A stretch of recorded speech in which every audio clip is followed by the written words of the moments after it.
여러분 안녕하십니까? 저는 고신대학교 강진교수입니다. 우리 삶과 죽음을 생각하는 위해서 주관하는 이 죽음교육 기도가 과정에 오신 여러분을 환영합니다. 정말로 어려운 선택을 하셨네요.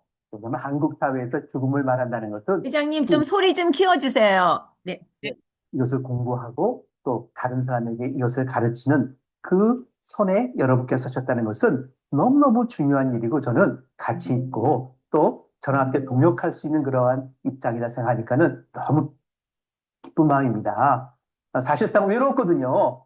그 지난 거의 20여 년, 거의 30년 가까이 뭐 대학을 비롯해서 죽음에 대해서 강의를 했지만은 사실상은요, 공감받기 쉽지 않았어요. 그러니까 뭔가 필요는 아는데 정작 듣고는 싶지 않은 것이죠. 그래서 참 외로웠는데 이렇게 동지를 만날 수 있어서 너무 기쁜 마음입니다. 제가 강의할 부분은요, 영화를 통한 죽음의 얘기입니다. 영화는 다들 좋아하시죠? 네. 뭐 영화 싫어하는 분은 제가 뭐 거의 본 적은 내 없는 것 안에 같아요. 들어가서 줬구나. 영화 I'm 감독이라고 sorry. 말입니다. 근데 왜 영화를 통해서 우리가 죽음을 이야기하냐 하면은요, 사실상은요, 현대인들은 과거와 다르게 죽음을 갖다가 현장에서 목격한 일이 아주 드뭅니다. 예를 들어서 임종을 지켜본다는 것은요, 젊은 사람들에게는 거의 막 경험되지 못한 그런 일이죠. 그런데 현대인들은 뭐예요? 사실상 매일같이 죽음을 목격하고 있죠. 어디서 봤을까요? 바로 영화를 통해서 죽음을 갖다 목격하게 되지요.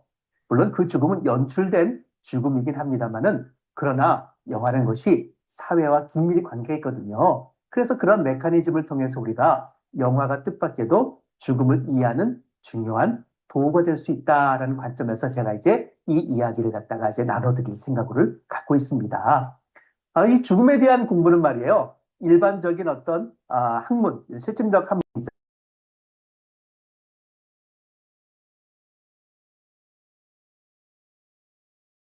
회장님, 소리가 나지 않습니다.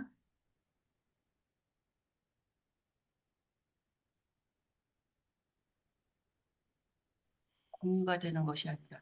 예, 소리가 나다가 말았어요. 작아요? 멈췄어요. 네? 아직도 작아요? 아니, 소리가 아니면 아예 멈췄어요. 그전에는 괜찮았어요? 네네. 근데 이제 아주 큰 편은 아니었어요. 조금 더 조금 크게 더 크게 하면 좋은데, 하겠습니다.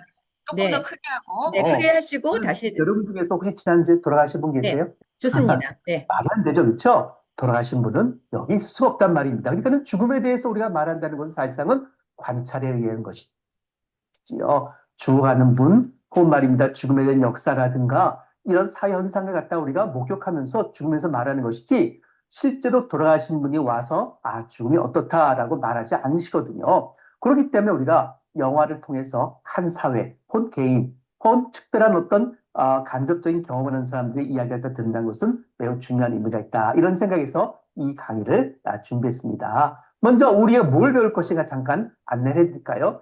우리는요, 한 네 가지 챕터, 네 가지의 어떤, 내용을 가지고 할 겁니다. 그래서 우리가 죽음 교육은 영화이기에, 그러니까 영화를 통한 죽음이니까는 도대체 영화는 죽음과 어떤 관련이 있을까라는 부분에 대해서 이야기를 하고요. 또 죽음에 대한 생각을 불러일으키는 중요한 영화들이 있어요. 다시 말해서 우리의 생각을 바꿀 수 있는 영화들이 있거든요. 그러면 제가 한번 그걸 소개해 드리고요. 왜 소개해 드리냐면은 우리 교육 과정이 그냥 단순하게 내 죽음을 배운다는 것이 아니라 앞으로 죽음을 가르치는 그 선에 여러분께서 쓰실 수 있다는 생각에서 바로 이제 지도자란 그런 생각에서 제가 이렇게 이런 걸 쓰시면 좋겠다라고 이제 제가 이제 제안도 드리고 또 정보도 드리려고 두 번째 챕터를 딱 마련한 것입니다. 그래서 우리가 첫 번째, 두 번째 한다면 잠깐 쉬었다가 세 번째 챕터에는요, 이 영화에 나타난 한국의 죽음에 대한 태도를 좀 우리가 보려고 그래요. 그러니까 우리가 세상의 모든 것을 다 경험할 수는 없잖아요. 그런데 재미난 것은 내가 경험하지 못했던 그런 사회와 현실과 인간에 대해서 영화는 뜻밖에도 말입니다. 그걸 갖다 우리에게 보여준다는 사실이거든요. 그러니까 우리가 일일이 다 돌아다니지 않아도 좋은 영화, 혹은 의미 있는 영화만 잘 선택을 하시면은 세상 구경을 갖다가 다 하실 수 있다는 것이죠. 네 번째 이제 챕터는 이제 영어로 배우는 웰빙과 웰에이지, 그리고 웰다잉에 대한 겁니다. 결국 우리가 뭐 죽음 교육하면 말입니다. 결국 삶과 죽음을 분리해서 이해할 수 없다라는 것이 이제 아주 공통된 의견이거든요. 다시 말해서 웰빙 없이 웰당이 있을 수 있겠느냐? 웰에이징 없이 뭐예요? 웰당이 있을 수 있겠느냐는 것입니다. 그렇거든요. 그래서 그런 점을 이렇게 나눠서 한번 우리 이 내용을 한번 전개를 해보도록 하겠습니다. 우리 학습 목표 그래서 먼저 우리가 이 강의를 통해서 이런 교육적 역할, 그 다음에 영화에 대한 새로운 시각, 그 다음에 죽음을 통해서 우리 삶의 가치 한번 돌아보는 일, 그 다음에 이것을 어떻게 우리가 활용할 것인가에 대한 이야기를 나눠보도록 하겠습니다. 우리 오늘 강의하는 그 내용에서 전개되는 여러 가지 일들과 그 일들 다룬 영화들은요, 뜻밖에도 대부분이 대중 영화들입니다. 왜냐하면 커뮤니케이션이 중요해서 그래요. 말씀드리지만 말입니다. 우리가 강의할 때 내 강의를 듣는 사람들이 나와 똑같은 영화를 본 경험이 있다라면 어떻게 해요? 설득이 훨씬 쉽죠. 이해가 쉬울 겁니다. 그래서 대중 영화를 주로 선택을 했고요. 두 번째는요. 우리가 죽음 교육에 대한 생각을 갖고 영화를 보시면요. 우리가 이후에 영화를 보실 때 다르게 보실 수 있다는 것이거든요. 이것은 뭡니까? 우리 선생님들이 내가 나중에 혹시 강의를 하게 될 거나 이걸 사용하게 될 때 내가 선택한 영화, 내가 본 영화, 그리고 내가 특별히 경험한 영화에 대한 이야기를 가지고 설득을 하고 설명할 수가 있다. 이제 그런 뜻입니다. 또 하나 재미난 점은 우리가 동영상 강의는 여기 안에 없어요. 그런데 유튜브에 가시면은요, 오늘 제가 소개시킨 영화는 전부 다 나와 있습니다. 그래서 특히 요즘에는 특징이 뭐냐면요, 영화 전편을 다 보지 않더라도 젊은 사람들만 이걸 갖다가 다이제스트하고 편집해가지고 딱 올린 것들이 많거든요. 그래서 그것만 잘 찾으셔도 아주 사용하시는데 부족함이 없다라는 말씀도 드립니다. 그래서 우리가 영화 선택하실 때 강연책, 지도자 입장에서 뭘 생각하냐면 두 가지입니다. 하나는 이야기. 다시 말해서 내가 말하고자 하는 이야기를 그 영화가 담고 있느냐라는 관점에서 영화 선택하시면 좋고요. 시의성이죠. 다시 말해서 지금의 요때가 잘 맞아야 된다는 것이죠. 그렇죠? 모든 사람의 생활에 다 때가 있지 않습니까? 그렇죠? 이 때가 중요한데 때가 중요한 것은 목욕탕에서 이 세신사만 중요한 게 아닙니다. 모든 인간은 다 때가 있는 법이거든요. 그렇죠? 그래서 우리가 사회에 지금 어떤 일이 벌어지고 있는가라는 관점에서 그때에 맞는 영화를 선택하시면은 좋은 강의를 할 수가 있다. 이것이 이제 시의성이다. 이렇게 말씀을 드릴 수가 있을 것 같아요. 자, 본격적으로 한번 우리 첫 번째 챕터로 가볼까요? 그래서 우리는 죽음 교육에 대한 영화의 이해, 그래서 영화가 죽음 교육에 어떤 역할을 할 수 있는가라는 것을 보겠습니다. 그래서 기본적으로 세 가지 관점이 있어요. 첫 번째는 영화는 뭡니까? 현실 인식의 도구다. 사실 영화는 사회를 비춘 거울 같다는 것입니다. 우리 거울 보면 못합니까? 내 얼굴이 어떤 모습인지 알 수 있잖아요. 우리 사회 전체가 어떻게 흘러가고 있는가? 우리 다 그걸 경험해서 알 수가 없어요. 근데 어떻게 돼요? 대중영화. 관객들이 많이 보는 영화를 보시게 되면 어떻게 합니까? 공감대 형성되어 있다는 것이거든요. 이 사회가 이렇게 가는구나를 금방 알 수가 있죠. 그렇죠? 물론 보실 것 중요한 것은 뭐냐면 영화가 비추는 사회가 진짜 리얼 그 팩트를 그대로 보여준 진짜 사회냐? 물론 그렇진 않아요. 어떠한 영상은 왜곡이 있을 수 있어요. 다시 과장되거나 축소시키거나 이런 경우도 있을 수 있거든요. 우리가 대략적으로 우리가 잘 구별할 수 있다는 말입니다. 사회를 비추는 거울로서의 영화를 우리가 잘 활용할 수 있다는 것이죠. 그래서 영화는 뭡니까? 현대인이 생각하는 죽음의 모습이 어떤 것인가를 갖다가 잘 보여주는 도구다라는 것이고요. 또 하나 영화는 뭡니까? 우리 영화를 갖다가 왜 죽음 교육에 쓸까요? 거듭 말씀드리지만은 한국 사회에서 이 죽음에 대한 교육, 죽음 얘기는 뭡니까? 부정적인 반응이 금방 오잖아요. 그렇잖아요. 사실상 모든 인간 다 죽는 사실 알고 또 죽음의 가치를 깨달았을 때 행복한 삶을 살 수 있다. 이것이 죽음 교육의 목표라는 거 아니겠습니까? 근데 뭐예요? 이런 얘기를 하면 잘 안 듣는데 영화를 보면 또 설득된다는 것이거든요. 그런 점에서 영화는 뭐예요? 사회 변화의 도구다라는 관점이죠. 그건 죽음 교육뿐만 아니라 사실 뭡니까? 이런 거 있어요. 말하기가 어려운 것일수록 뭡니까? 노래를 통해서 하라. 말하기가 어려울수록 뭡니까? 예술 통해서 하라는 것입니다. 예술 통해서. 그러니까는 죽음에 대해서 말하기가 쉽지 않은 그런 우리 현실 속에서 영화가 대신 얘기할 수 있도록 한다는 것은 뭐겠습니까? 굉장히 설득력이 있다라고 말씀드릴 수가 있겠죠? 그래서 우리가 영화를 인간과 사회에 영향을 끼치는 도구이기 때문에 내가 어떠한 죽음을 맞고 싶어 하는지 또 영화에 대한 새로운 생각들 이런 생각들을 내 대신 잘 전할 수 있는 도구가 또 영화다라는 관점을 여기서 우리는 볼 수가 있는 것이죠. 또 세 번째 뭐예요? 바로 영화는 사회 가치관을 강화시키는 거예요. 그러니까 영화는 변화의 도구면서 어떻게 돼요? 현실 사회의 중요한 가치관을 갖다가 지지하는 그런 역할을 한다는 것이거든요. 이게 대중영화는 장르영화의 특징이에요. 장르 개념은 이제 분류법인데 우리가 뭐 액션 영화, 무슨 조폭 영화, 멜로드라마 이렇게 분류도 나누지 않습니까? 이게 장르거든요. 근데 특정한 장르가 인기 있다는 건 무슨 뜻이냐면은 그 장르가 대중성을 갖고 있다. 그리고 그 장르가 말한 사회 가치관을 우리가 가지고 있다라는 것이죠. 그러니까 한때 서부극이 유행했잖아요. 근데 서부극의 가치관이 뭐겠습니까? 정의 실현이죠. 그렇죠? 보안관은 악당을 갖다가 잡는다. 이런 거 아니겠습니까? 그럼 뭐겠습니까? 그치. 선이 악을 이기는 것은 우리 사회 가치관이거든요. 우리 그걸 다 동의한다는 것이죠. 근데 그런 서부 영화들은 그런 우리의 선악에 대해서 선이 이겨야 돼라고 하는 가치관을 갖다가 강조하고 그것을 강화시키는 그런 작용을 한다라는 것이거든요. 그러니까 우리가 흔히 말하는 말인데 예를 들어서 우리 마동석 씨가 나오는 그런 영화도 있잖아요. 응? 우리 액션 영화도 있잖아요. 그런 영화를 보게 되면 뭐겠습니까? 형사가 어떻게 돼요? 그렇죠. 조폭을 잡고 그 범인을 잡지 않습니까?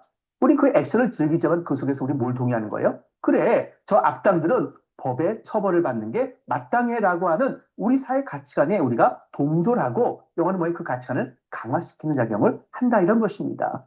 바로 그런 점에서 우리가 죽음에 대해서 우리가 어떤 태도를 할 것인가에 대해서 어떤 부분은 뭡니까? 영화가 그 가치관을 강화시키도록 지지하는 역할을 하기도 한다라는 점을 우리가 함께 이해하시면서 우리가 영화에 대한 예를 보시면 될 것 같아요. 또 하나는 우리가 또 왜 우리가 죽음의 강의를 하는데 죽음에 대한 교육을 하는데 영화를 쓰냐 하는 것이에요. 그것은 우리의 문화적 태도가 그렇기 때문에 그런 거예요. 다시 우리의 문화적 태도는 뭡니까? 영화를 좋아하고 영화를 많이 보는 사회다라는 것이죠. 제가 이제 코로나 전하고 코로나 이후에 그 통계를 가지고 왔어요. 제가 왜 최근 통계 2024년 통계를 안 가져 2024년 통계, 2023년 통계도 나와 있는데 이 부분은 말입니다. 코로나 이후는요. 조금 우리가 좀 이 모든 면에서 좀 약화된 면이 있어서 그렇거든요. 일단은 코로나 전후 한번 비교해 볼까요? 여기 보면 코로나 이전 뭡니까?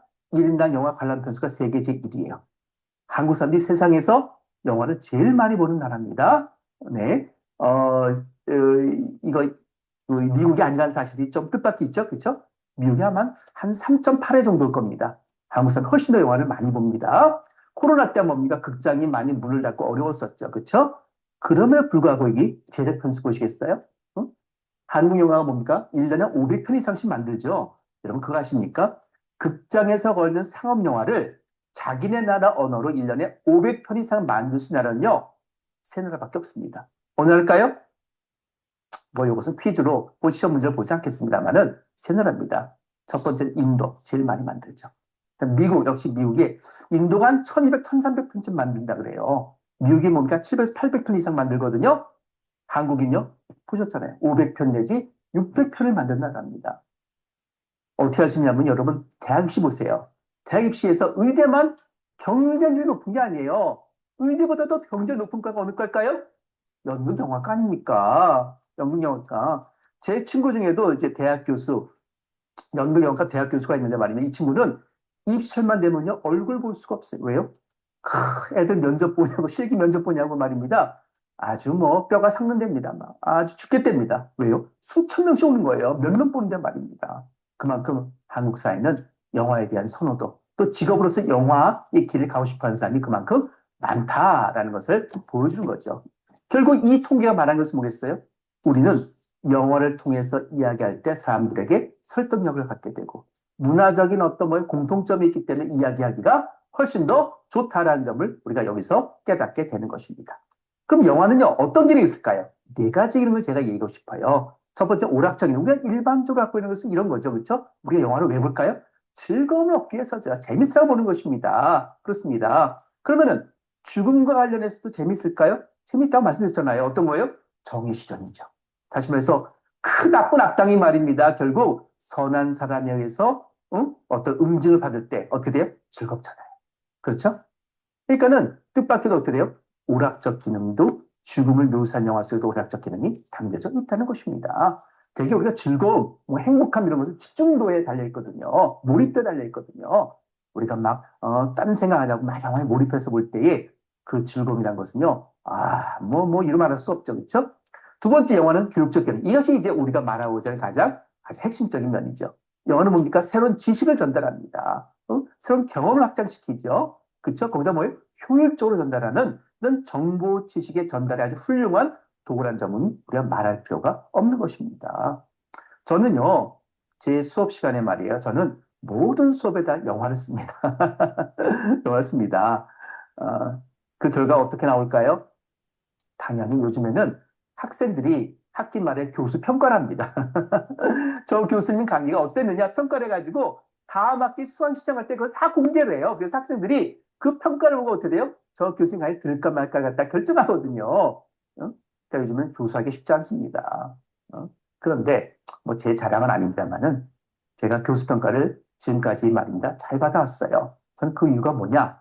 영화를 쓰기 때문에 영화를. 그러니까 저 교수님은 영화를 쓰는 교수님이냐라고 이제 이렇게 막 소개되는 거예요. 저는 영화학 전공이 아니거든요. 근데 영화를 갖다가 많이 쓰죠. 왜 그래요? 교육에 훌륭한 도구이기 때문에 제가 갖다 쓰는 것입니다. 그 커뮤니케이션의 전달이죠. 그러니까 제 나이 또래하고 지금 대학생하고 세대 차이가 나지 않습니까? 근데 어떻게 가르칠 수 있냐고요? 세대 차이를 줄이는 것은 뭐겠어요? 공통된 영화를 보는 경험이 있기 때문에 그 영화를 통해서 말할 때 어떻게 돼요? 서로 간에 공감대, 인식이 형성될 수 있다는 것이거든요. 특히요, 보는 것이 아는 것입니다. 말로 하는 것은요, 사실상 제일 힘든 겁니다. 뭐 이여령 교수님 같은 분이나 2시간 동안 말이야 앉아 서가지고 말이에요 강의하실 때 우리가 다 감동시키죠. 그런 분은 탁월한 재능이 있는 분이에요. 그러니까 저 같은 보통 사람들은 말입니다. 뭔가 도구가 필요한 것입니다. 그때 영화는 뭐라고요? 훌륭한 교육의 도구라는 것은 분명한 사실입니다. 세 번째 보겠어요. 교화적 기능. 교화는 뭡니까? 삶을 변화시킨다는 거예요. 사실상은 교육, 에듀케이션과 교육, 에듀티케이션 비슷한 말입니다.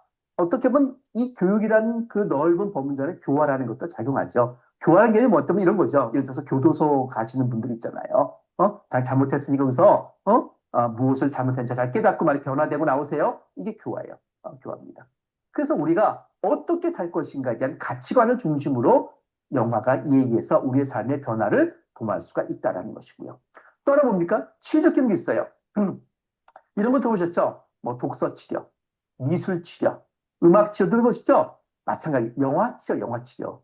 가장 최근에 나타난 예술 치료의 역할이긴 한데 영화를 가지고 말입니다. 요즘은 치료에 특히 상담에 이렇게 활용하시는 분도 꽤 있습니다. 그렇죠? 그 심리적인 문제를 갖다가 내가 말하기 어려운 것을 갖다가 어떻게 돼요? 영화가 스크린에 투영하는 거죠. 프레셔 투과시키는 겁니다. 그걸 보면서 어떻게 돼요? 내 문제점을 깨닫기도 하고 그 말입니다. 감정적인 동요를 갖다가 해소할 수 있는 그런 역할도 이제 영화가 한다는 것이고요. 시네마 테라피가 있다는 것이죠. 그런데 우리가 결정적으로 이 수업에서 반드시 알아야 될 것은 뭡니까? 교육적 기능이죠. 그렇죠? 중국에서 오래전부터 내려온 있던 말이 있어요. 근데 왜 영어 썼냐고요? 이거 영어 교과서라서 그래요. 제가 이제 영어 교과서로 배웠기 때문에 거기 중국어 없어요. 그러니까 오랜 중국어 프라버, 중국 속담이 이런 게 있다. 이제 영어 교과서 이렇게 나와 있어서 제가 가져온 거거든요. 뭐 중국어 교과서라면 제가 중국어로 한자 썼을 때 말입니다. 꼭 이런 말 있어. I hear, I forget. 듣노라, 잊어버리노라. 그렇죠? I see and I remember. 보노라, 기억하노라. I do and I understand. 행하노라, 이해하노라. 자, 그러면 이 세 가지 중에서 가장 좋은 교육 방법은 뭘까요? 세 번째죠. 경험되어지는 것이 가장 좋은 교육 방법 아닙니까? 참여 교육이 제일 좋은 교육 방법입니다. 근데 우리가 죽은 교육을 갖다가 어떻게 참여시킬 수 있겠어요? 그렇죠? 그것이 안 되니까는 그럼 두 번째로 우리가 택할 건 뭡니까? 보는 것이죠. 그래서 우리가 영화를 통한 죽은 교육을 그래서 시행한다라는 점을 여러분께서 이해하셨으면 좋겠습니다.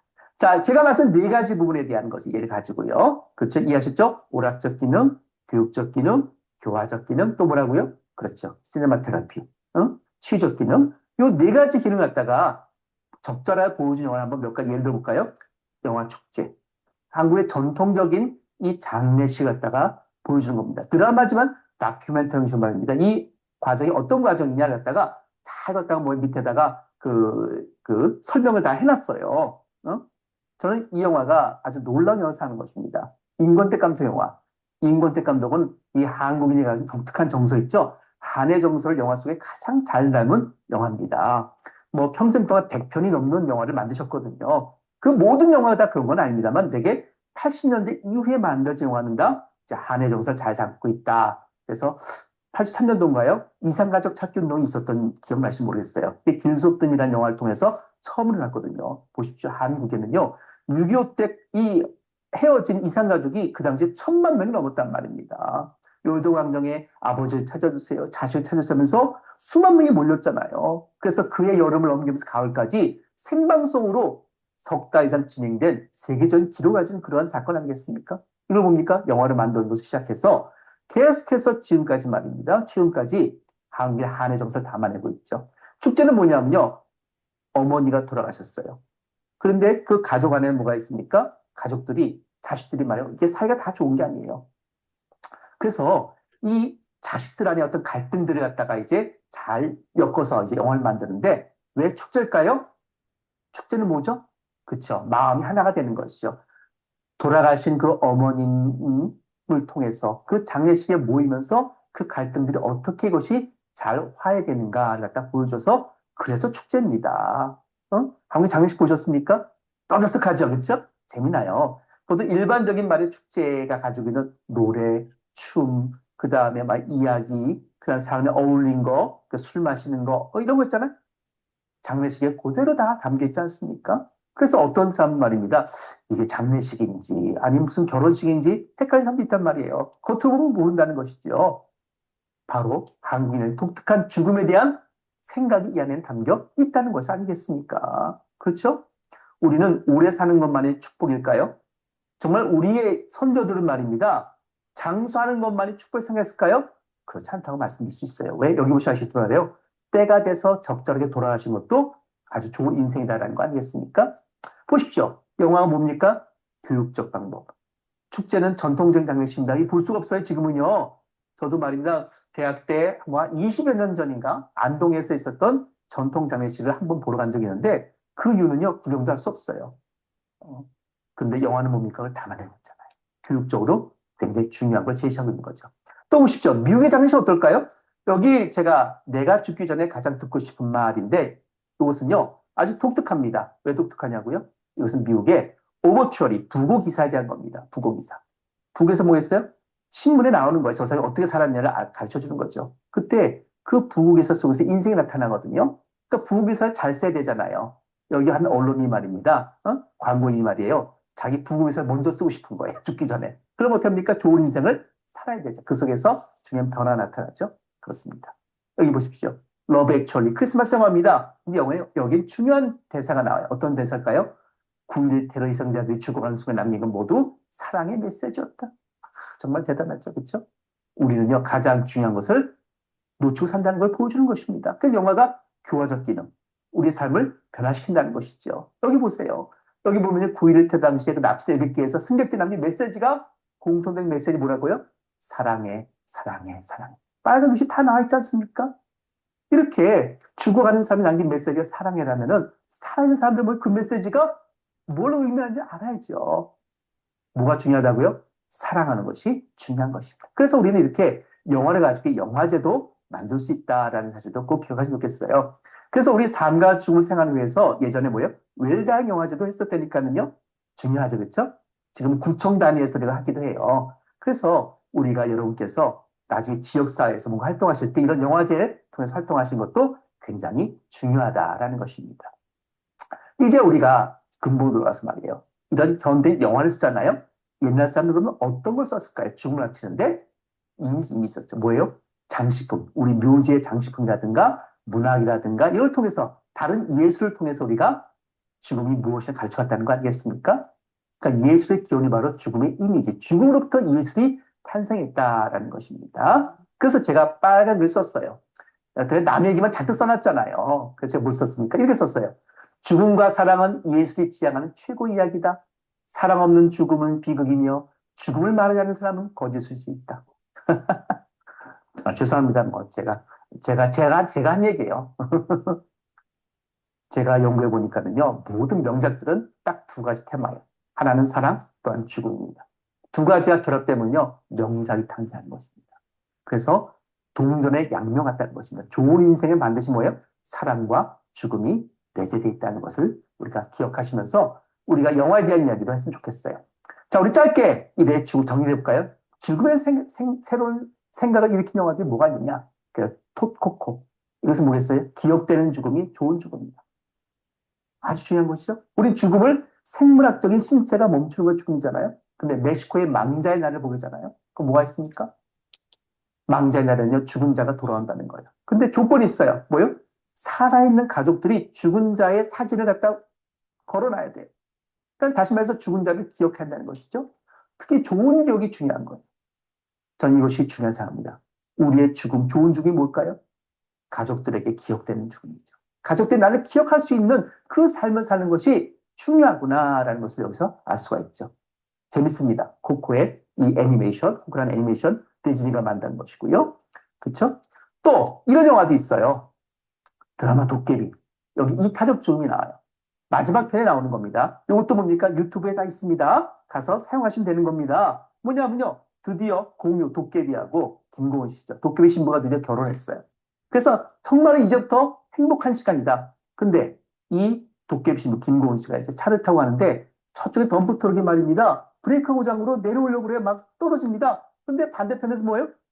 유치원 아이들이 버스 타고 있는 중이에요. 애들이 덮치면 춥죠. 위험하죠. 어떻게 했습니까? 김고은 씨가 자기 차를 몰고 그 앞으로 나가서 트럭을 막는 것입니다. 결과는 뭘까요? 자기 희생이죠. 이런 죽음 뭐예요? 이타적 죽음이라고 해요. 이타적 죽음. 인간의 역사는 말입니다. 뜻밖에도 이런 이타적 죽음을 굉장히 가치 있는 것으로 생각하면서 역사는 진행되었거든요. 이런 부분에 대해서 사실 학자들 연구를 많이 했어요. 왜냐하면 이기적 죽음이 아니라 이타적 죽음을 뭐겠습니까? 사회를 갖다가 구원하는 역할을 할 수 있기 때문에 그렇거든요. 이건 숭고한 것이거든요. 종교의 가치도 여기서 나타나죠. 그러니까 우리가 흔히 말하는 기독교에서 예수 그리스도의 십자가의 죽음이 뭐겠느냐? 예수님이 왜 십자가에 돌아가셨을까요? 인간의 죄를 위해서, 인간을 위해서 희생하는 것이죠. 그렇죠? 이게 실증의 원형이 되거든요. 그러니까 우리는 이런 이 영화나 예술에서 이타적 죽음이 나오면 어때요? 감동하는 것입니다. 그 실제 이런 일들은 일어나고 있다는 것이죠. 그렇죠? 그럴 때 우리가 어떡합니까? 저 사람을 갖다 기념하는 것입니다. 그래서 이런 이타적 죽음이 우리의 보편적 도덕률, 사회 가치체를 갖다가 강화시키는 것입니다. 이기적인 사회는 분열되고 다툼과 갈등을 일으키거든요.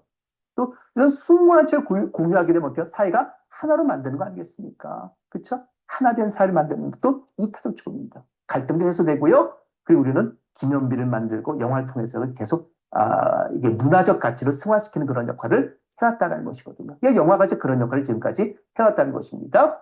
그래서 우리는 리차드 도킨스라는 옥스퍼드 그 교수가 이 이기적 유전자를 통해서 세상에 인간의 그런 진화론적인 어떤 관점에서 봤을 때 인간의 존재는 이런 이기적 유전자에 의해서 이것이 영속되어 왔다 이렇게 주장하는데 뜻밖의 이 저자는 뭡니까? 그게 아니다.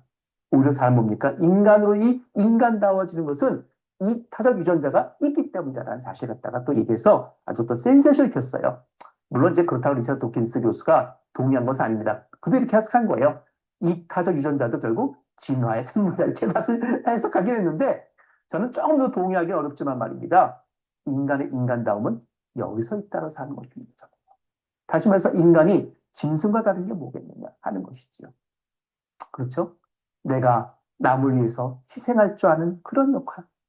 이것이 분명 모성애만 있는 것이 아니라 이것이 전혀 모르는 낯선 사람이 위기에 처했을 때도 어떻게 돼요? 내가 대가 없이 그들 구하기 위해서 때론 내 목숨을 희생하는 그런 역사가 인간을 오늘날 가치 있는 존재로 인식되게 만들어 왔다라는 것은 분명한 사실입니다. 그런 점을 갖다가 이제 영화가 보여주는 것이죠.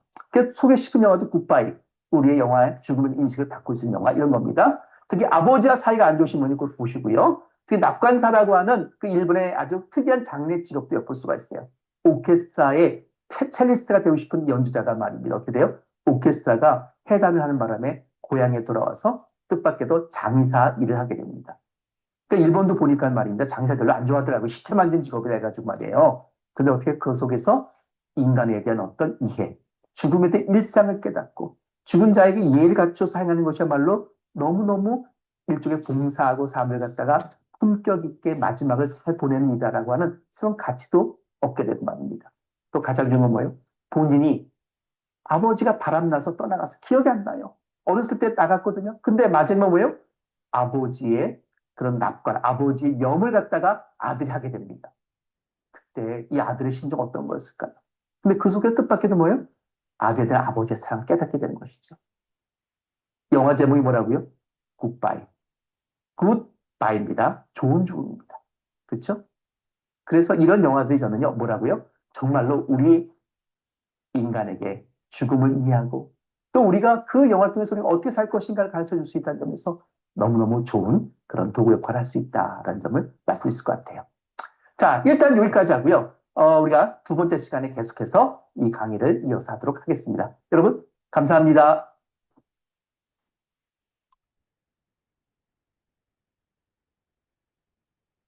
아이고, 한 30분 동안 이렇게 집중해서 들으셨는데, 영화의 역할에 대해서 그리고 몇 가지 소개를 해주셨습니다. 이 영화가 얼마나 우리 삶과 삶에서 가르쳐 주는 것이 많은지, 그리고 이 안에서 이제 나온 영화들 다 보셨나요, 많이들? 어, 부분적으로는 좀 봤는데요. 다는 못 봤습니다. 예, 부분적으로는 좀 봤습니다. 저는요. 다른 분들 어떠신지 모르겠네요. 여러분들도 이제 한번 얘기 좀 해주세요. 보신 것들. 아마 앞으로 그 유튜브나 뭐 넷플릭스나 이런 데서 찾아보시면 많은 영화들을 보실 수 있을 것 같은데요. 제 생각에는 이게 계속 집중해서 또 듣기는 힘들거든요, 좀. 거의 네. 1시간에 해당되는 양이기 때문에 10분 정도 쉬고 두 번째 걸 듣는 것이 어떨까 그렇게 아, 생각하는데 어떠세요? 저기 회장님 질문이 있는데요. 저도 네네. 처음 하는 거로 잘못했는데 오늘 영화 감상은 없나요? 아, 강의인가요? 영화 감상으로 아신 거예요? 아, 네. 저는 영화를 감상하고 나서 들은 건 줄 알았어요. 네. 저도 좀 그, 몰랐습니다. 아, 네, 영화 네, 감상이 그건 아니군요. 네. 아니고요. 이 네. 영화로 죽음 교육을 어떻게 하는가에 대한 내용이 이제 아, 쭉 나오는데 후반은 조금 더 영화 소개가 많이 있습니다. 아, 영화를 기대하셨구나. 아니, 영화를 보고 거기에 대해서 우리가 이제 토의하는 건 줄 알았어요. 질문을 가져주셨기 때문에. 근데 이제, 그 네, 죽음을 소개하는 영화에 대한 강의군요. 네, 네, 알겠습니다. 네, 네, 네. 네. 네. 네. 그럼 10분 정도 쉴까요? 그냥 하셔도 되겠습니다. 네. 그냥 할까요? 네, 알겠습니다. 네네. 잠깐만요. 그러면 또 이제 가서 음.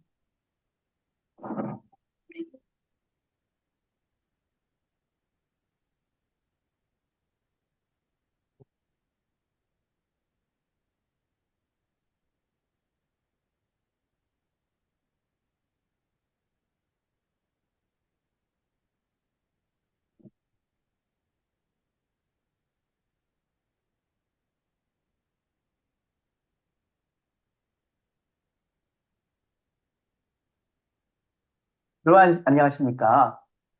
영화를 통한 죽음의 예. 이제 우리가 두 번째 시간인데, 두 번째 시간은요, 세 번째 챕터와 네 번째 챕터죠. 그래서 나머지 이제 절반 부분을 갖다가 제가 이제 강의를 하도록 하겠습니다. 앞 시간에, 영화가 나름대로 그래도 죽음을 공부하는데 도움이 되겠구나라는 점을 이해하셨죠? 네. 또 갖다 구체적으로 한번 우리가 하나하나 좀 살펴보는 시간을 갖도록 하겠습니다. 먼저 우리가 영화를 통해서 얻을 수 있는 게 뭘까요? 한국인의 죽음에 대한 태도죠. 그래서 이 부분을 한번 우리가 한번 생각해보도록 하겠습니다. 자, 우리가 많이 보는 영화, 제가 대중 영화가 중요하다 그랬잖아요. 그렇죠? 소통하고 말입니다. 또 우리 한국 사회의 어떤 현실, 특히 죽음에 대한 생각을 갖다 보는데 이만큼 좋은 도구가 없거든요. 그때 어떤 영화요? 제일 많이 본 영화 한번 보시면 돼요. 자, 한국 사람들이 물론 가장 많이 본 영화는 명량다 명량. 이순신 장군의 명량대첩이죠. 그 영화가 단일 영화는 가장 많은 관객을 끌었고요.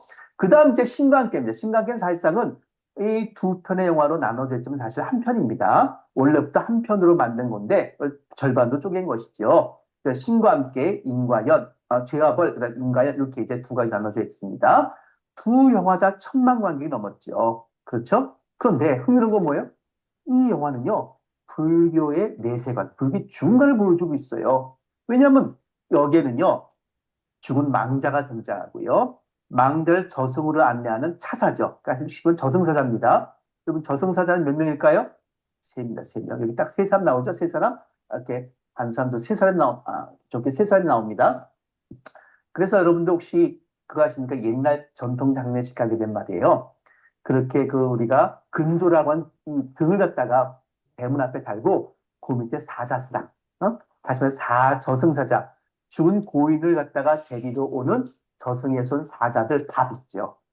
밥을 갖다가 이렇게 세 개 갖다 이렇게 차려놔요. 세 공기거든요. 집신도 이렇게 세 켤레 이제 해놓고요. 진열해 놓고요.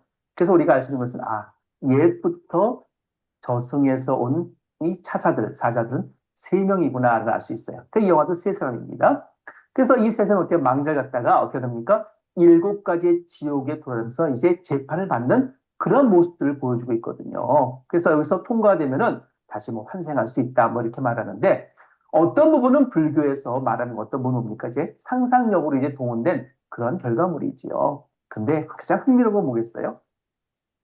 죽음이 끝이 아닐 수 있겠다는 생각을 현대인들에게 들려줬다는 것이죠.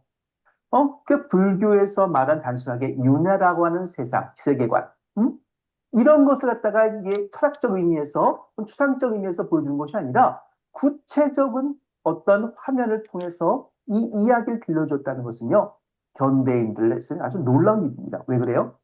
현대인들은 말입니다. 무신론자가 많거든요. 종교를 아주 잊지 않은 사람이 훨씬 많거든요. 특히 영화를 좋아하는 젊은 사람들은 말이에요. 종교에 관심 없습니다. 그렇대요. 죽음에 관심 더 없습니다. 아니 보십시오. 20살 먹은 젊은 대학생이 말입니다. 창창한 사람들이 뭐 죽음을 갖다 생각하겠습니까? 그렇지 않거든요. 그런데 이 영화를 어떻게 돼요? 1,000만 명 이상 봤다는 것이죠. 1,000만 명이 넘는 그 관객 속에는 젊은 사람들이 가장 많은 비율을 차지하고 있거든요. 그러니까는 젊은 사람들에게도 죽음에 대한 이해와 그리고 교육이라는 것이 가능하겠구나라는 그 단서가 이 안에 담겨져 있다는 것입니다.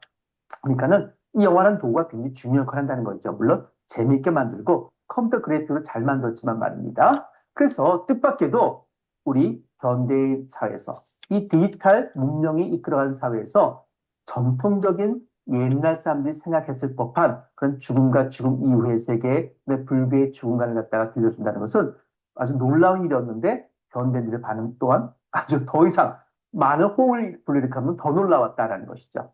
또 보십시오. 가장 최근 영화죠. 파묘입니다. 파묘. 파묘 보셨습니까? 어떤 분 섬찟하다라는 그런 분도 있는데 여기 보면 어떻게 됩니까?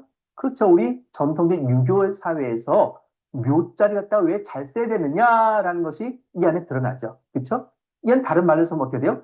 죽음에 대한 얘기를 또 들려주고 있는 거예요. 여러분 생각에 이 묘자리가 중요할까요? 가족 중에 누가 돌아가셨을 때 묘자 쓰는 게 왜 중요할까요? 묘자리를 잘 쓰면 뭡니까? 후손들이 잘 된다고 믿었기 때문에 그런 거지 아니겠습니까? 근데 유교사에서 어떻게 돼요? 묘자리 너무너무 중요한 거예요. 또 우리가 이 안에서 뜻밖에도 뭐예요? 아주 뭐 혼령에 대한 이야기 뭐 이런 것도 들어가지만 어떻게 돼요? 묘자리를 잘못 썼을 때에 그 묘자리가 현실사에 영향을 줄 수 있다고 생각하는 이런 사람들의 생각을 또 엿볼 수가 있다는 점에서는요. 그렇습니다. 영화가 죽음을 갖다가 이해하고 나와 다른 사람, 다른 시대에 산 사람들의 생각을 우리가 엿볼 수 있다는 점에서는 아주 놀라운 도구다라는 것은 분명한 사실인 것 같아요. 우리 연기자도 아주 훌륭했죠. 그렇죠? 재밌습니다. 여기 나오는 상덕, 최민식 배우는 이제 지관, 그러니까 유교적인 어떤 생각 속에서 죽음을 바라본 입장이고요.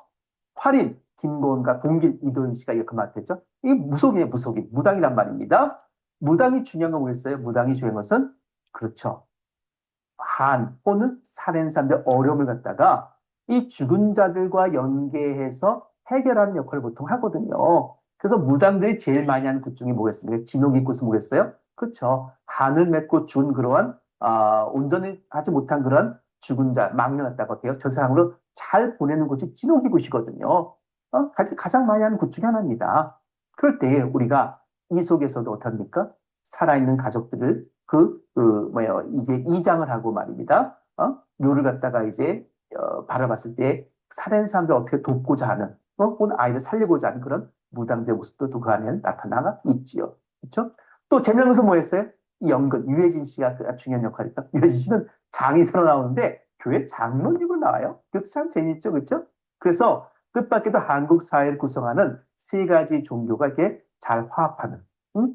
아주 특이한 그런 영화이기도 하다라는 것을 우리가 알 수 있어요. 저는요, 뭐 개인적으로는 저는 이제 종교학을 했는데 개인이 이런 생각을 좀 있습니다. 한국 사회는요, 서양 사회 달라요. 서양 사회 뭡니까? 종교 전쟁, 아주 피 튀기는 종교 전쟁 역사를 가지고 있는데 한국 사회는 그런 일은 없거든요. 아주 독특하죠. 나름대로 자기 주장은 다 있지만 말입니다. 그럼 어떻게 돼요? 한 종교가 다른 종교를 지배하거나 말입니다. 그런 일은 없거든요. 두루두루 골고루 이제 퍼센테이지 나눠져 있습니다만은 이런 생각, 이 전체 생각들 갖다가 사람들이 진행하는 가운데는 우리 파묘같이 말입니다. 어떻게 볼까요? 어떻게 하면 뭐랄까요? 같이 잘 조화로운 어떤 사회를 이렇게 이끌어간단 말입니다. 되게 동의하는 그런 요소가 강하지 않나 싶은 생각도 이제 드는 것입니다. 그래서 정말 한국적인 영화다. 그 한국의 종교적인 영화다. 그리고 뭡니까? 뜻밖에도 현대인들에게 내가 미처 생각하지 못했던 죽음에 대한 이해를 갖다가 도모할 수 있었던 그런 영화가 아니었나 싶은 생각을 갖고서 말씀드린 것입니다. 근데 미스터리가 뭐냐면 이런 거예요. 이 영화를 왜 젊은 사람이 많이 봤을까라는 것이죠. 왜냐하면 제가 이 얘기를 왜 하냐면 한국의 사회에 어떤 특징이 일어나냐면요. 예전에 지금부터 뭐 2015년도 이전, 2010년도, 2005년도만 하더라도 말입니다. 이게 갤럽 같은 데 조사합니다. 그 다음에 한국의 그 센서스 있죠. 인구 통계 조사하잖아요. 인구 통계는 5년마다 하는데 10년마다 하는 조사에는 뭐가 들어가냐면 종교 인구 통계가 들어가요. 그럴 때마다 여태까지는 대부분 뭐냐면은 한국은 어떤 종교든지 종교를 가진 사람이 가짜 않는 사람보다 많았었어요. 그런데 2015년도 이후부터는 어떻게 됩니까? 무종교인, 종교를 가지고 있지 않은 사람이 종교를 가지고 있는 사람보다 훨씬 많아진 겁니다. 바로 이제 이런 어떤 통계청의 어떤 인구 센서스가 이제 보여주는 것이죠. 그때 어떻게 돼요? 무종교인 비율은 어떻게 돼요? 젊은 사람들일수록 많거든요. 무종교인들이. 근데 어떻게 돼요? 이렇게 굉장히 종교적인 관점에서 사실상 들어간 그런 영화들, 뭐 신과 함께라든가 파묘 같은 영화들 뭡니까? 젊은 사람들이 많이 봤다는 거 아닙니까? 이게 미스터리한 거예요. 응? 가장 종교에 관심이 없을 법한 그러한 세대가 굉장히 종교적인 이야기 속에 담긴 그런 영화들을 많이 봤다? 저는 이렇게 생각하는 겁니다. 바로 뭐예요? 바로 이러한 요소가 죽음을 가르칠 수 있는 하나의 설득력한 근거가 될 수가 있다는 것이거든요. 그러니까 이 사람들 단순하게 액션을 왜 취한 것이 아니라 한국 사람은 이야기가 없은 말입니다. 영화를 잘 보지 않습니다. 그 이야기와 맥락 속에서 뜻밖에도 한국 사람들은 이 죽음에 대한 생각과 죽음에 대한 어떤 이해가 이렇게 원초적으로 들어가 있지 않나 하는 생각을 갖고 있는 것이지요. 그래서 저는요, 이 죽음 교육은 우리가 노인들 혹은 중장년층을 대상으로 할 것이 아니라 젊은 사람들 할 필요가 있다. 어떻게 하냐고요? 영화처럼 하네요. 영화처럼 하면 어떡합니까? 설득력이 있다는 것이거든요. 왜요? 봤잖아요. 점점 많이 보는 영화가 바로 뜻밖에도 이 죽음의 세계를 그린 영화들 많이 봤지 않습니까? 그래서 우리가 영화처럼 교육할 수만 있다면은 우리가 죽음 교육의 대상이 중장년이나 노년층을 이걸 갖다가 넘어서서 정말로 젊은 층, 청소년층에게도 다가갈 수 있지 않나 하는 생각을 갖게 돼서 우리가 죽음 교육과 영화를 연관 지을 때 제가 이 말씀을 꼭 드리고 싶어서 제가 세 번째 챕터에서 이 말씀을 드렸던 것입니다. 그래서 우리가 여기서 나타날 수 있는 이런 죽음에 대한 일반적인 사회의 모습을 바라보잖아요. 그럼 뭐겠어요? 한국 사람은 죽음 별로 안 좋아해요. 이게 특이한 겁니다. 죽음을 실질적으로 죽음에 대해서 말하고 싶지 않은데 죽음을 그린 영화들은 또 되게 많이 본다는 것이거든요. 그럴 때 뜻밖에도 한국 사람들이 일단은 현실적으로 중요한 태도는 이런 겁니다. 외면. 세상을 전부 다 사는 거죠. 되게 외면을 누가 제일 많이 할까요? 죽음에서 외면하는 사람. 삶이 중요해? 무슨 죽음이 중요해? 누가 외면을 제일 많이 할까요?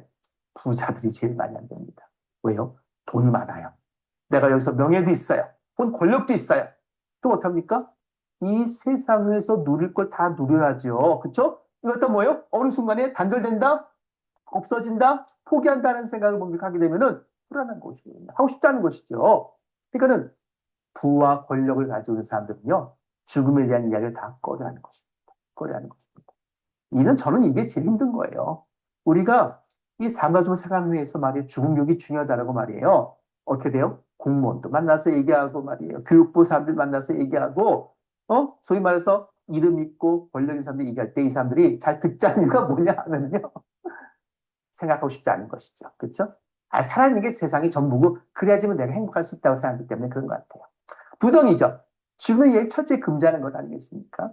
그러니까 우리가 죽음에 대한 얘기를 듣고 싶어 하자는 거예요. 우리가 말해서 이제부터 우리가 죽음 교육을 합시다 말하면 어떡합니까? 쓸데없는 소리 하지 말라는 것이죠. 재수없게 그걸 왜 해? 막 이런 것이란 거예요. 근데 보십시오. 영화는 어떻게 돼요? 죽음에 대한 모습이 등장하잖아요. 근데 영화를 본다는 것이에요. 그래서 제가 이제 영화를 갖다 쓰자라는 것이 바로 그런 관점에서 말씀드린 것이거든요. 혐오 싫어합니다. 우리가 이렇게 주거 지역에 말이에요. 장례식장, 화장장 이렇게 들어서 말이에요. 막 반대하고 대마고 그러잔단 말이에요. 그렇죠. 직접 떨어진다고 생각하고 말입니다. 그래서 이 죽음과 연관된 어떤 것도 우리가 부정적으로 생각하고 말입니다. 이런 모습도 있잖아요. 사실 영화에도 다 등장합니다.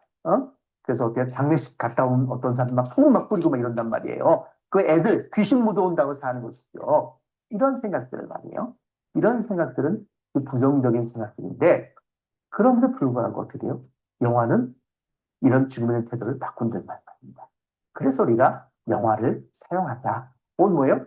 영화같이 우리가 접근하게 되면은 설득력 있게 우리가 죽음 교육을 잘 실행할 수 있다라는 이제 결론을 갖다가 얻게 되는 것도 그런 이유입니다. 자, 이제 우리 네 번째 마지막 챕터 마지막 주제를 가지고 이야기할 것 같아요. 이 마지막 주제는 뭐예요? 그렇죠. 죽음 뭐예요? 삶과 연관된 거예요. 응? 삶과 분리된 죽음은 의미가 없습니다. 그리고 행복한 죽음, 의미 있는 죽음, 이 모든 것은 뭐예요? 사실상 죽음 준비 교육이 실제 실생활에서도 의미를 지는 걸 보겠습니까? 우리의 삶을 갖다가 변화. 우리의 삶은 어떻게 돼요? 죽음을 통해서 새롭게 변화되어 가치 있고 의미 있게 살 수 있게 만든다는 점에서 웰빙은 웰다인과 소통 관계에 있는 것이죠. 웰에이지 우리가 특히 이제 이 초령 사회로 넘어가지 않습니까? 초령 사회에서 우리가 어떻게 나이든 노년 시대 어떻게 보낼 것인가 했을 때 어떻게 돼요? 이것이 웰다인과 깊이 연관되어 있다라는 점을 갖다가 우리가 조금 더 이 영화와 연관돼서 한번 우리가 좀 나눠보려고 하겠대요. 먼저 우리가 이 죽음 준비 교육이 왜 중요하냐는 거예요. 그 점에서 우리가 기본적으로 잊지 말고 뭡니까? 이런 어떠한 주제든 간에 죽음 교육은요, 세 가지를 갖다가 우리가 중요시 여기고 있어. 뭐냐면, 죽으면 막연한 두려움을 이기는 것이에요. 막연한 두려움을 이기는 것입니다. 그러니까 우리가 여러분께서 많이 배우셨잖아요. 우리 앞에 강의에서 들으셨던 엘리자베스 키블로스 박사 이야기. 인간의 삶의 목적은 성장에 있다. 그래서 나비에 대한 비유 기억나십니까? 누에고치에서 나비가 되는 과정. 이것을 또 어떻게 됩니까? 누에고치가 벗어나려고 할 때 이것이 죽음이 느껴지지만 그것은 뭐예요? 새로운 삶으로의 전환이잖아요. 그렇듯이 말입니다. 우리의 죽음을 갖다가 삶의 한 부분이나 삶을 갖다가 새롭게 전환시키는 과정으로 봤을 때는 또 다른 얘기가 되거든요. 그럴 때 어떻게 돼요? 죽음에 대한 두려움이 굉장히 이렇게 없어지고 줄어드는 것을 느끼지 않습니까? 그러니까 우리가 죽음 교육을 통해서 죽음을 두렵게 느끼자. 이게 죽음의 목표가 아니라는 거예요. 오히려 죽음에 대한 두려움을 우리가 이겨내갈 수 있다는 것. 그래서 뭐야? 삶이 빛날 수 있다는 것을 갖다가 이 안에서 우리가 목적하고 있는 것이죠.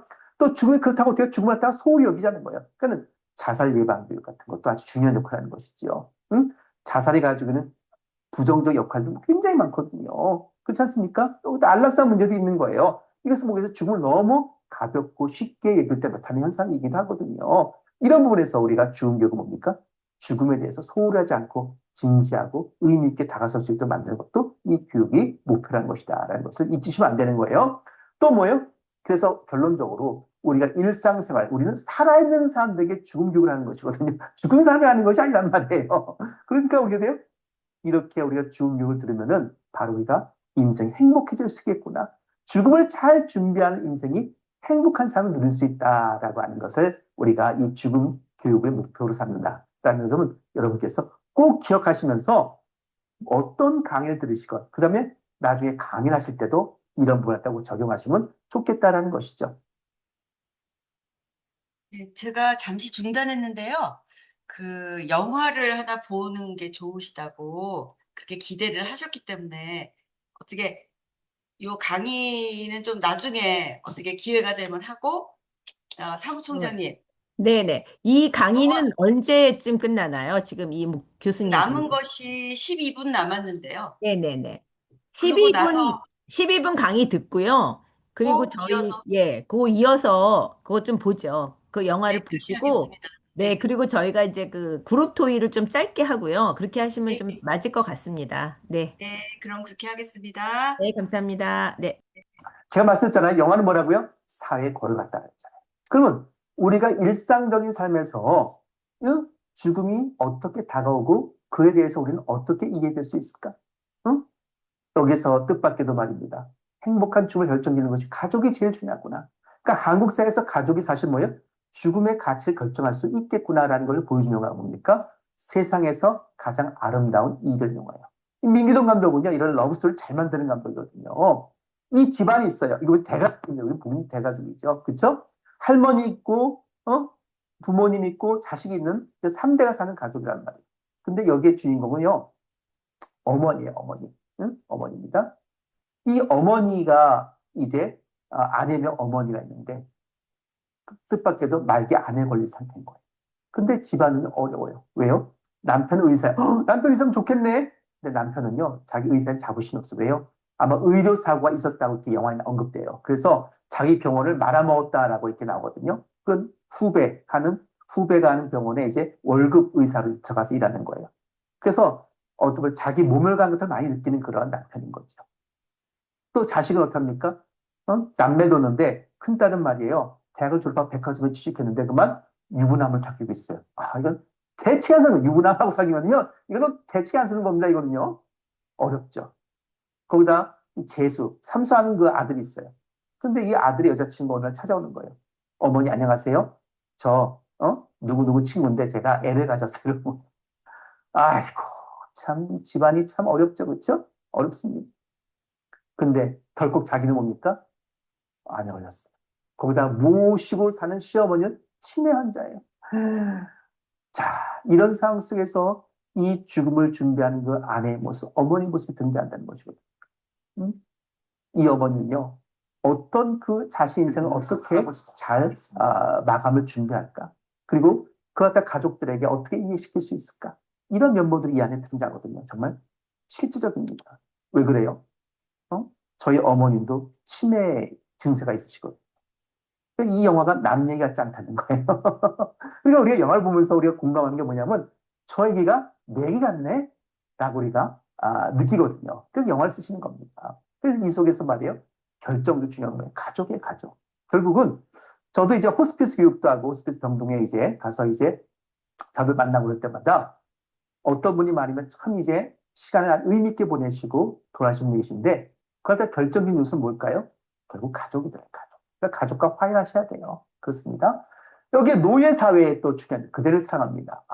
이게 참 대단한 겁니다. 연극으로도 지금도 보연되고 있거든요. 여기 나오신 그 주인공들 사실상은 다 노인들이에요. 그리고 어떻게 돼요? 세 분이 이미 돌아가셨고 지금 이순재 배우만 지금 남은 상태거든요.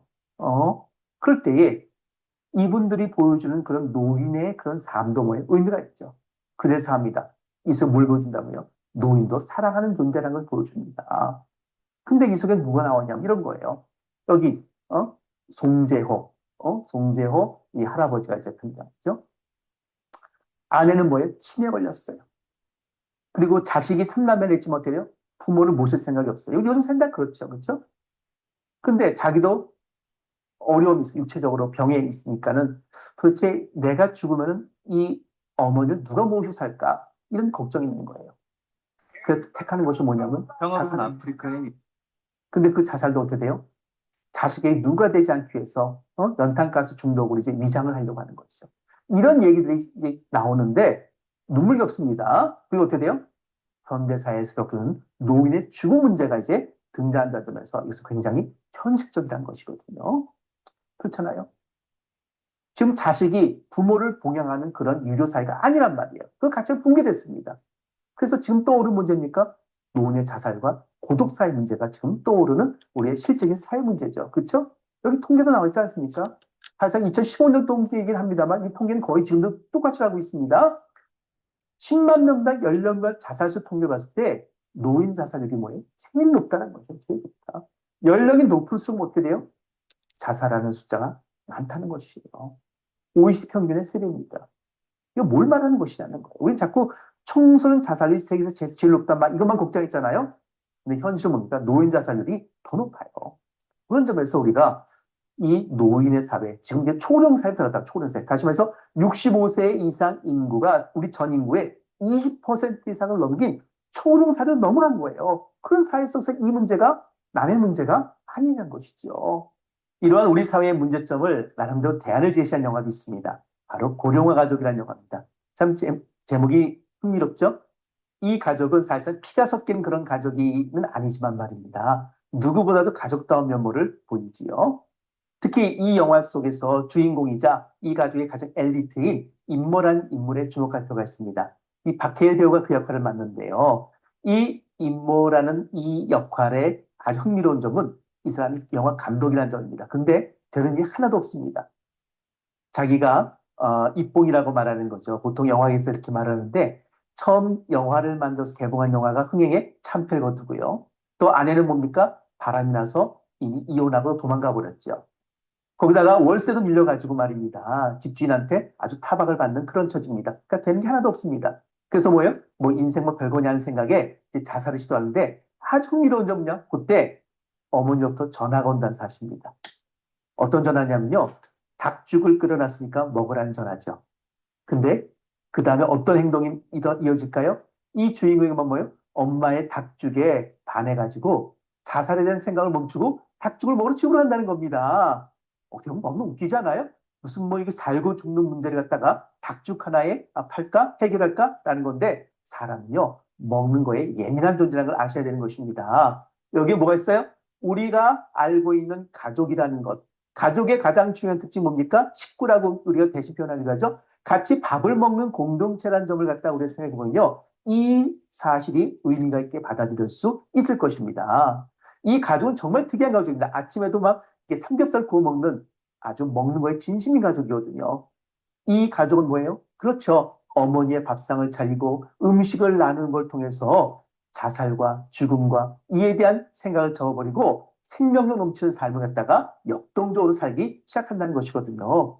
여기는 아주 중요한 의미가 있습니다. 왜요? 한국인은요, 먹는 거에 정말 진심인 민족입니다. 우리는 일상적인 표현에서 말이에요. 먹는 것을 갖다가 아주 중요한 어떤 동사로 활용하고 있지 않습니까? 예를 들어서 말이에요. 우리는 밥만 먹는 민족이 아니라 나이도 먹죠. 나이도 먹습니까? 우리는 축구할 때 골도 먹잖아요. 욕도 먹는 그런 민족 아닙니까? 여기는 이효령 교수님이 분석하셨듯이 한국인의 사회 문화에 있어가지고 먹는 것이 어떻게 관계와 그다음에 사회 공동체를 갖다가 엮어나가는데 얼마나 중요한 역할을 하는가에 대한 의미가 담겨 있다는 것입니다. 그렇습니다. 우리 사회에서 이 죽음의 문제를 갖다가 해결할 때 우리가 어떻게 접근할 것인가에 대한 답이 이 안에 나온다는 것이죠. 이 부분을 갖다가 조금 더 확대하고 깊이 있게 연구한 사람이 호주 출신의 호스피스 간호사 브로니 웨어입니다. 죽을 때 가장 후회한 5가지. 이런 제목의 책을 썼거든요. 그건 실제로 사람들이 후회하는 것이 뭘까요? 예를 들어서 첫 번째로 내 뜻대로 한번 살아봤다면이라는 거예요. 무슨 말이에요? 사람들은요, 다른 사람의 시선에 맞춰 사는 것입니다. 이 사회가 요구하는 시선에 맞춰가지고 내 능력과 나의 어떤 재능과 상관없이 산다는 것이죠. 이거 뭐예요? 남의 시선을 맞춰 사는 가짜 삶을 살았다는 것을 제일 후회한다는 것이거든요. 두 번째 뭐예요? 일 좀 적당히 하면 살 것을. 이게 제 얘기인 것 같아요. 너무 바쁘다 보니까는 자녀와 가족과 함께 있을 시간을 많이 잃어버렸거든요. 나이가 들면 들수록 그분이 너무너무 안타까운 것입니다. 돈 버느라 가족에 소홀했던 점, 그것이 아니라 우리가 돌이켜봐야 된다는 거죠. 이건 왜 우리 사회에서 중요하냐면요. 한국 사회의 가장 중요한 가치관이 뜻밖에도 여러 나라들은 다 1위가 가족이라고 봤어요. 제일 중요한 것이 뭐냐? 가족이다. 근데 한국 사회에서는요, 다들 뭐로 나왔냐면요. 뜻밖에도 돈입니다. 돈. 그러니까 물질의 중심적인 가치관이 있다는 것을 보여주기 때문에 우리 사회가 빨리 돌이켜야 될 문제가 아닌가 싶은 생각도 든다는 것입니다. 세 번째 뭐겠어요? 내 기분에 좀 솔직하게 살 때는 왜요? 한국 유교적인 문화를 가지고 있잖아요. 감정을 숙이는 것입니다. 감정을 뭡니까? 표현하지 않는 것이 바로 뭐예요? 마치 분자의 돌인 양 말이죠. 인격 수양이 된 사람이냐? 이렇게 우리 생각하고 있단 바람에 감정을 속이고 사는 거죠. 그러면 어떻게 돼요? 한많은 민족이 될 수밖에 없는 것입니다. 네 번째, 오래된 친구가 좀 더 가깝게 지낼 걸. 그렇습니다. 저도 뭐예요? 가까운 친구가 어느새 외국에 나가 있고 말입니다. 바쁘다 보니까 잘 만날 수 없거든요. 시간이 가면 갈수록 나이가 뭐가 멀수록 그 친구가 그리워지는 것입니다. 마음을 놓고서 이야기할 만한 사람이 점점 적어든다는 뜻이지요. 이것은요, 우리의 인생의 마무리에 굉장히 중요한 요소가 될 수 있습니다. 그리고 마지막에 볼까요? 좀 더 내 행복을 위해 도전해 볼 걸 그렇습니다. 그는 이 말기 호스피스 환자를 대상으로 조사해 봤을 때요. 안 해본 것을 후회하는 사람과 해본 것을 후회하는 사람 두 종류가 있거든요. 근데 뜻밖에도 뭐예요? 해본 것을 후회하는 사람은 없다는 것이죠. 아, 괜히 했다 이런 수 없습니다. 오히려 뭡니까? 좀 더 도전해 볼 걸, 해볼 걸 하는 걸 후회하는 사람이 훨씬 많았다는 뜻이거든요. 그럼 우리가 여기서 중요한 우리가 어떻게 살 것인가에 대한 인생의 교훈을 우리는 영화를 통해서 얻을 수가 있다는 것이죠. 이 모든 걸 종합한 영화가 뭡니까? 버킷리스트입니다. 버킷리스트의 두 노인이 부자 노인의 무슨 뭐 해외 유랑기청 사람들이 그게 아닙니다. 여기 각각의 항목들은 말입니다. 나름대로 의미를 가지고 있어요. 제가 이 영화 가지고 논문 썼다는 거 아닙니까? 근데 이 영화의 버킷리스트의 한 장면이 있죠. 이집트 피라미드에 올라간 두 노인이 말입니다.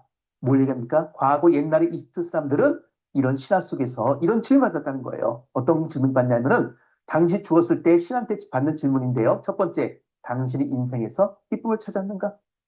두 번째, 당신의 인생이 다른 사람을 기쁘게 했는가? 여러분한테 뭐라고 대답하시겠습니까? 이 대답을 제대로 할 수 있어야 못합니까? 다음번에 생애를 갖다가 약속을 받을 수 있었다는 것이거든요.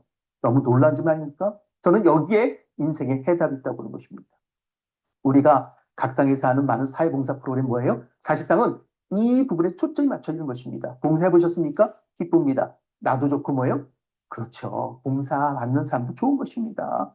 여기에 바로 이제 우리 사회를 밝고 건강하게 만드는 비법이 담겨 있다. 이제 그렇게 말씀드릴 수가 있을 것 같아요. 그래서 제 강의에 결론적으로 얘기하면요. 이 법칙의 의미가 뭐냐? 첫 번째, 준비. 죽음 교육을 위하여 준비가 필요하다. 준비가 필요하다. 뭐 유언장 작성에서부터 말입니다. 범죄 심도 준비까지 말입니다. 두 번째로 뭐 이왕이면은 구체적으로 작성해야 됩니다. 왜요? 죽음이 임박하잖아요. 당황해서 아무 생각도 안 난다는 것입니다. 어떻게 할지 아무것도 모른다는 것입니다. 우린 다 처음 죽어보잖아요. 그렇죠? 세 번째 뭡니까? 그렇죠. 남은 생애를 내가 함께 동반자가 누구냐? 그 사람에게 잘해줘야 되는 것입니다. 내가 앞에 누웠을 때 내게 올 사람. 내가 인종의 순간에 옆을 지켜줄 사람 누굽니까? 그 사람한테 잘해야 되는 것입니다. 이게 인생의 지혜라는 것이죠. 그래서 우리는 영화를 통해서 뜻밖에도 삶의 지혜를 배웁니다. 여러분과 함께하는 좋은 지금에 대한 준비 교육, 이걸 통해서 우리가 더욱더 행복해지고 우리 사회가 밝아졌으면 좋겠다 하는 말씀을 드리는 것입니다. 영화를 통해서 본 우리의 죽음, 이해, 여러분과 함께하는 시간이어서 너무 기뻤습니다. 여기에 나온 참고 문항이 좀 도움이 되시라고 믿습니다. 여러분 강의 시청해 주셔서 감사합니다.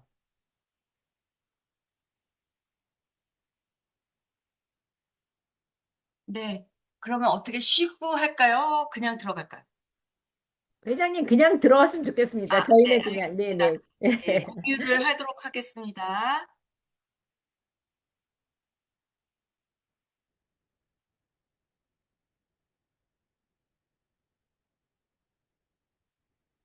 퀴즈 프로그램을 즐겨보는 이 할아버지의 이름은 카터.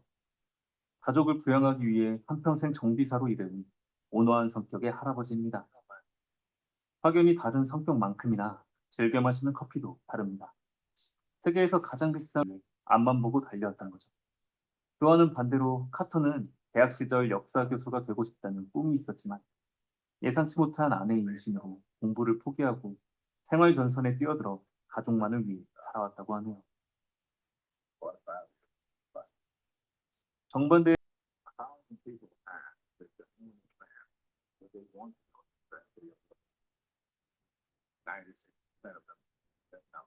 공통점이라고는 조금이라도 찾아볼 수 없는 두 남자는 인생에서 가장 자유로운 시간이자 행복한 시간, 역설적이게도 죽음으로 가는 여행을 시작하게 되었습니다.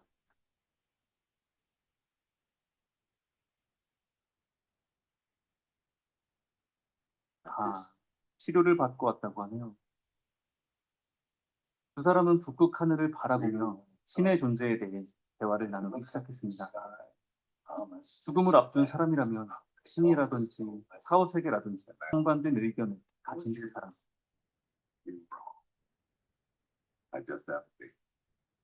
프랑스의 고풍스러운 레스토랑에서 생각에 잠긴 에드워드는 사람들에게 잘 말하지 이만하면 됐으니 집으로 돌아가자는 얘기를 합니다. 아내에게 전화가 온 걸 눈치챈 카터는 아무에게도 말하지 않았던 속 이야기를 해줍니다. 늦둥이 막내딸이 독립하면서 카터와 아내는 40년 만에 단 둘이 남게 되었지만 긴 시간이 지난 후 마주한 부부간의 관계는 왠지 모르게 서먹해졌고 아내를 사랑하는 감정을 잃어버린 것만 같다고 하는 카터. 그날 저녁 바에서 시간을 보내던 카터에게 한 젊은 여자가 접근을 하는데 매력적인 외모뿐 아니라 히말라야를 가봤다는 여자의 이야기를 들으며 눈을 빛내는 카터. 히말라야를 존경하는 그의 눈빛과 나이답지 않은 순수한 열망, 무언가를 느꼈는지 카터에게 작은 멘트 날려봅니다.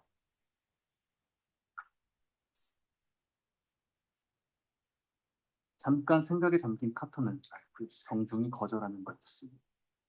내가 편지를 하나 전해주고 두 사람은 싸웠던 감정을 다 잊은 듯이 대화를 나눕니다. 수술을 앞둔 카터는 에드워드에게 루아 커피를 아직 마시냐는 질문과 best months of mine.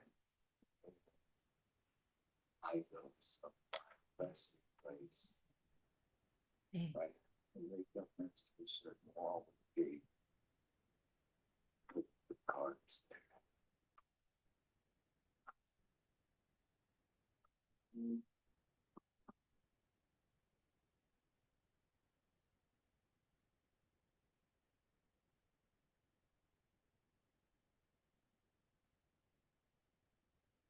부터 시작하겠습니다. 네. 어느 예원 분이신가요? 전도사님, 우리가 일조 같아요. 아니, 본인네가 무슨 저도 몰라요. 죄송해요. 항상 헷갈려요. 아니, 아니. 예원 전도사님, 우리가 일조예요. 어, 이게 좋네요. 처음으로 나누니까 이제 모든 얘기를 할 수 있는 거잖아요. 어, 저희는 이제 아무래도 당신은 인생에서 기쁨을 찾았는가? 그리고 당신의 인생이 다른 사람을 기쁘게 했는가? 라는 거에 많은 얘기를 했는데 아무래도 이제 저희가 이제 사모님 말씀하신 것처럼 다 기독교인이라서 그런지 삶에서 충분히 이미 기쁨을 많이 찾고 있어요, 저희는. 그래서 어떤 분들은 이제 근데 그 기쁨을 찾는 것이 제가 정리를 해보면 대체적으로 삶 속에서 많이 기쁨을 찾으시는 것 같아요. 그러니까 본인이 어떤 순간을 누려서 뭔가를 해봐서라는 기쁨보다는 우리가 이제 여기서 첫 번째 질문에서 나눴던 기쁨은 섬김에서 오는 기쁨에 대한 이야기를 많이 했는데 그렇기 때문에 이어져서 우리의 인생이 다른 사람을 기쁘게 했는가라는 질문의 답을 좀 자신 있게 할 수 있었던 것 같아요. 그러니까 우리의 기쁨은 이미 그러니까 이게 인과관계가 아닌데, 그러니까 내가 다른 사람을 만족시키고 싶어서 섬긴 건 아닌데 그냥 거저없이 받은 은혜로 살다 보니 섬기니까 이제 기쁨이 우리에게 어머 기쁨이 주어지네 선물처럼 기쁨을 받고 생각해보니까 근데 이렇게 또 우리가 다른 사람의 삶에 기쁨이 되었구나 요렇게 깨닫게 되는 순서로 저는 조금 정리가 되는 것 같고 또 재밌는 거는 저희 안에 이미 버킷리스트를 만들고 계시고 그걸 실천하시고 계시는 분이 또 계세요. 그래서 저는 이 아이디어가 너무 좋은 생각이라는 마음이 들어서 사실 강의 들으면서도 이거 우리 교회에서 이렇게 하면 좋을 것 같은데라는 생각을 많이 했거든요. 근데 이미 가정에서 실천하고 계시는 분들이 계셔서 이게 되게 좋은 것 같고 오늘 나누는 이야기들이 사실 그룹 토의에서 한 이야기들도 되게 좋았지만 조금 더 시간이 있었다면 이거를 실제로 하고 계시는 분들이 계신지 그게 아니라면 이제 같이 해보는 건 또 어떤가라는 좀 생각이 들었습니다. 제가 한 분 한 분 건을 나누지는 못했지만 그래도 전반적으로 감사합니다. 그러면 그 그룹은 끝까지 같이 가야 되겠네. 평생. 버킷리스트 같이 만들었으니까. 예. 자, 감사합니다. 그다음에 예. 2조 발표해 주시죠. 겹치지 않는 부분으로. 네, 저희는 그 영화에 대해서 이제 뭐 다들 뭐 영화를 다 대부분 이게 즐겨서 저 또한 보는 사람이 아닌데 우리 저 교수님을 통해서 그 한국 사람들이 그 죽음에 대해서 혐오하는 어떤 그런 컬처나 왜냐면 미국에서 오래 사셨기 때문에 그런 것이든지 아니면 또 한국 사람들에 대한 그 영화의 관심, 영화에 대한 새로운 뷰 이런 것들을 처음으로 느끼고 좀 정말 왜 한국 사람들이 그 죽음에 대해서 그렇게 재수 없어하고 협오하고 하는지를 조금 이해를 하셨다고 그러더라고요. 네, 두세 분이 그렇게 얘기를 하시고 그리고 또 하나는 그분 교수님께서 사랑 없는 죽음은 비극이고 죽음을 말하지 않는 사랑은 거짓일 수 있다. 그걸 이렇게 얘기해 주시면서 그 사랑과 죽음의 뭐지 연결돼 있는 것을 얘기해 주시고 근데 우리 그분 중에서 저희 같이 나누는 분 중에서 우리 권사님이신 것 같아요. 남편하고 23살에 결혼하셔서 지금까지 한 번도 세퍼를 하신 적이 없다가 4년 전에 돌아가셨는데 그분이 하늘나라에 소천하시고 나서 많이 슬퍼하셨지만 그래도 그럼에도 불구하고 그 남편 되시는 분이 우리 권사님을 살아가는 방법을 잘 가르쳐 주셔서 지금 혼자서 이렇게 튼튼하게 잘 서서 이렇게 혼자서 잘 사실 수 있어서 너무 감사하고 기쁘다는 얘기를 해주시고 또 전체적인 거를 이렇게 얘기를 해보니까 다들 교회에서 너무 여성교회에서 열심히 일들을 하고 계시더라고요. 그래서 여성교회를 통하여서 선교를 하시고 또 저기 노인분들을 섬기시고 또 어떤 분들은 또 어떤 분은 또 저기 그 목회를 하시면서 그전에는 유치원을 하시고 지금은 남편 목사님 되신 분을 저기 보필로 해서 또 노인들 센터를 이렇게 하시면서 섬기고 하는 그 섬김의 과정에서 대부분이 다 이렇게 기쁨을 느끼시고 행복해 하신다는 그 이야기를 해주시면서 그 골로새서 1장 29절에 이를 위하여 나도 내 속에 있는 능력으로 역사하시는 이의 역사를 따라 힘을 다하여 수고하노라. 그러니까 결국은 이러한 것들이 내 힘으로 할 수는 없고 예수 그리스도가 우리의 마음에 들어와서 우리가 예수님의 도움으로 충성을 다해서 내 이웃을 섬길 때 그 기쁨이 충만하다는 거 그거를 이렇게 말씀해 주시고 나눠 주셨습니다. 네, 감사합니다. 감사합니다. 아유, 모두 섬김에서 오는 기쁨을 누리고 계셔서 네, 세 번째죠. 예. 네. 저인가요? 저희는 대체적으로 뭐 두 번째, 세 번째 다 비슷했고요. 첫 번째 오늘 강의를 보면서 느낀 점, 한 분이 얘기했던 게 좀 특이했어요. 영화의 두 주인공이 아픈 병상에서 서로 다른 처지에서 있었는데 그렇게 만났잖아요. 그러면서 저런 만남의 축복을 나도 한번 갖고 싶다. 그런 마음을 하셨다. 그래서 정말 그렇네라는 생각을 했고요. 그리고 또 하나는 이제 세 번째 후회 없는 삶을 위해서 한 분은 자신에게 선물을 주기 시작하셨대요. 그래서 이제 영주권을 받으셔서 이제 미국 밖으로 나갈 수 있는데 이제 그래서 1년에 한 번씩은 나 자신을 위해서 미국 밖으로 나가서 여행을 하자. 그래서 이제 여행을 후회 없는 삶을 위해서 그렇게 하려고 플랜을 하고 계시다면서 또한 룸메이트도 친구도 이렇게 또 만나게 돼서 너무 감사하다 그런 얘기를 하셨고 또 한 분은 또 이제 빨간 드레스 얘기를 하셨어요. 그러면서 우리가 평상시에 해보고 싶었던 거 드레스를 이제 걸어놓고서 이제 나 자신을 위해서 보다도 이것저것 눈치 보지 말고 나 자신을 위해서 드레스도 좀 얘기가 긴데 아무튼 그 드레스를 사서 내가 입고 싶을 때 나 자신을 위해서 이제 그렇게 한다라는 말씀을 해주셨습니다. 네. 다 비슷하셔서 그거만 딱 하셨군요. 네, 네, 네, 감사합니다. 저희 그룹도 저희가 마지막인 것 같아요. 저희 그룹도 비슷해요. 믿음 생활, 신앙 생활이 아니면 어디서 기쁨을 얻을 수 있었을까? 다들 잘 살고 계시더라고요. 굉장히 지금을 만족해 하시고, 지금의 삶을 감사하고, 신앙을 통해서 다른 사람들이 믿음을 갖고 믿음을 고백하는 친구들이 생기는 것도 감사하고 기쁜 일이라는 얘기를 나눠주셨고요.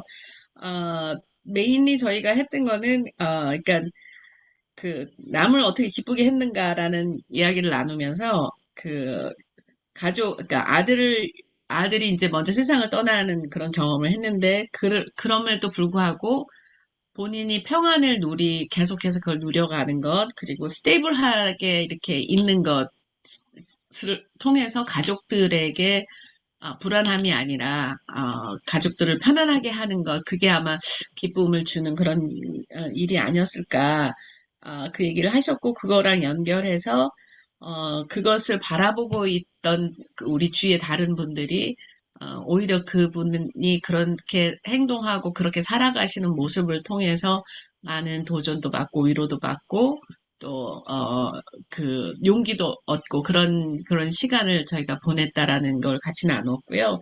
그리고 그거를 통해서 제 자녀에게, 그러니까 그분의 상처, 그 자녀를 잃은 그 상처를 보면서 제 자녀에게 대한 기대치를 놓게 됐다라는, 정말 살아만 있는 것도 감사하다라는 생각을 하게 됐다라는 걸 같이 나눴고요. 그 다음에 한 분은, 장녀라서 그런지, 남에게 기쁨을 주는 삶을 여태까지 살으신 것 같으시다고 이제는 나를 위한 삶을, 나의 기쁨을 위한 삶도 한번 살아봐야 되겠다는 생각을 하셨다고 했습니다. 이상입니다. 네, 아이고, 감사합니다. 감사합니다. 이렇게 나눠주셔서 감사하고 저는 제 이렇게 느낌은 여러분들이 얘기를 나누고 오신 그 표정들이 너무나 밝으시고 네, 환해지셔서 깜짝 놀랐어요. 그러셨어요. 막 얘기를 나눈다는 것이 그렇게 좋은 것 같고요. 네, 예, 이제 한국 문화를 이해하는 데 도움이 되셨다. 그것도 의미가 있었다고 생각을 하면서 아까 마지막에 어느 분이 말씀하신 그 지금까지는 섬김을 위해서 섬김하고 또 다른 분에게 기쁨을 주었다면 나 자신의 기쁨을 위해서도 살아야 되겠다. 이런 말씀을 하신 게 저는 굉장히 인상적이었습니다. 예. 그래서 앞으로 버킷리스트 작성하시고 자신을 위한 삶도 또 하나님과 이웃을 위한 삶도 더 이렇게 살아가시는 그런 계기가 되셨으면 하는 생각이 들었습니다. 너무 감사드리고요. 여기에 이거 공유를 잠깐 다시 하면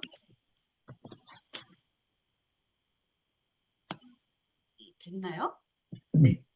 다음 장은 요거입니다. 이제 다음 시간은요. 노년기 삶과 죽음 이해라는 제목으로 다음 주에 뵙도록 하겠습니다. 이렇게 표를 네, 보시면 이렇게 계획이 되어 있습니다. 이제 사무총장님께 네. 감사드리면서 마이크를 넘기겠습니다. 네, 우리 수고하신 오혜련 회장님께 박수 보내주세요.